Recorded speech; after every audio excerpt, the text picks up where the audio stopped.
Hey, welcome to 1500ESPN.com. I'm Derek Wetmore, and this is Andrew Kramer. We are out at Winter Park, where the Vikings have now wrapped up their mandatory mini camps, and they'll have a 5-week hiatus here before training camp in Mankato. Andrew, you're here each day for mini camp. What was your overall impression of where the Vikings are at right now? Well, this is basically not an open quarterback competition. That's kind of the gist. Wait, but they said it is. Oh, yeah, but, you know, what we see out there and what we hear are two completely different things. It is a competition between Matt Cassel and Teddy Bridgewater. However, from what we've seen these past 3 days and actually counting up the amounts of throws and reps they're giving these quarterbacks in actual team-simulated drills, there's no competition. For instance, today, Christian Ponder threw 12 passes to Teddy Bridgewater's 27 and Matt Cassel's 22. So it doesn't stack up. I believe yesterday he only threw 3 passes, and the day before that it was still single digits. So point being, and that we know this is a 2-horse race regardless of what they're saying publicly and what Mike Zimmer wants to say.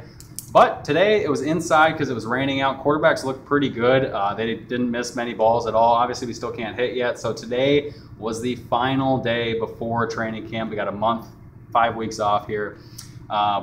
Obviously, Vikings fans are going to want to keep their eyes peeled for maybe police records after past history of not just the Vikings, but NFL players in general. That does tend to happen this time of year. It does. Mike Zimmer said basically what he wanted to part with them was that you're representing the organization as a whole, not just yourself. And obviously with the past transgressions of former Vikings players, that is a topic. And they feel like they've kind of turned a corner in that sense. Sure. They let go a few guys that got in trouble. Obviously, Jerome Simpson might be suspended from a DUI last year, but we'll see about that. However, Mike Zimmer's going to keep a watchful eye. Today, though, we did hear from Adrian Peterson. So what did you hear from him? There's not going to be a ton of substantive updates at this time of year, frankly, what's new. But the thing that intrigues me is this element that they're probably going to try to add to his game to fit into what Norv Turner has historically done with his offenses. I think we'll see more Peterson in the flats as a check down back, catching more passes. I think whether it's in third down situations or just generally adding him as a weapon in the passing game, which traditionally he hasn't really been. There was that one season in 2009 with Brett Favre where he was a pass-catching threat. Other than that, he's basically been a running back, if that makes any sense. So we talked with Peterson about that today. We talked with Norv Turner the other day about it, and Mike Zimmer today. They all sound confident that Peterson's going to be able to add that to his game, and that's really the biggest thing that I took out of hearing Peterson talk today. Definitely, and we've heard before they wanted to change of pace back or something. They did draft Jerick McKinnon in the 3rd round. So Peterson's role is still going to be a every down back, as Norv Turner puts it. It's not, don't freak out. People are maybe thinking that he's going to be limited, especially because he's turning 30 next March.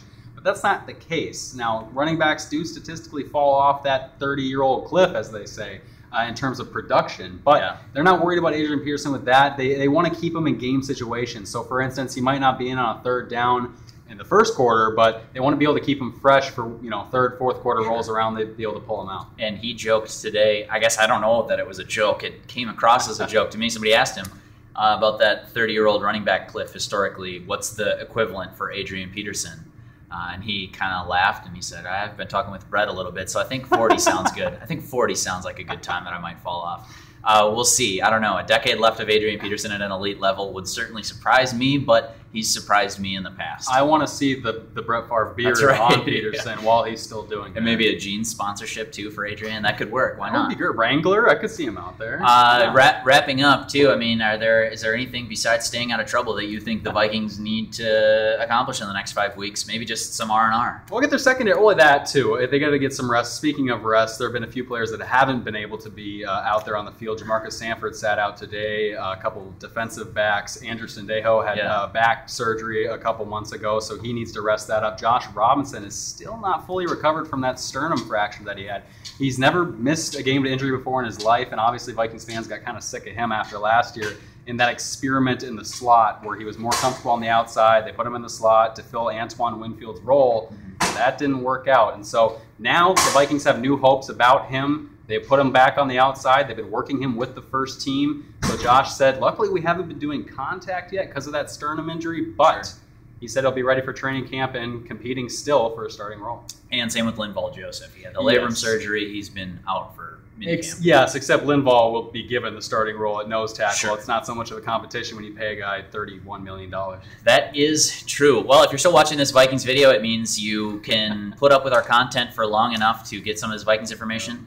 If that's the case, you'd also like the podcast that Andrew and I recorded yesterday. We did a Sports Over Beers at Brothers Downtown, sponsored by Shock Top. If you want to check that out, just go up to the show page tab and select Sports Over Beers. It's episode number 20, and Kramer has tons of Vikings information, minicamp observations on that.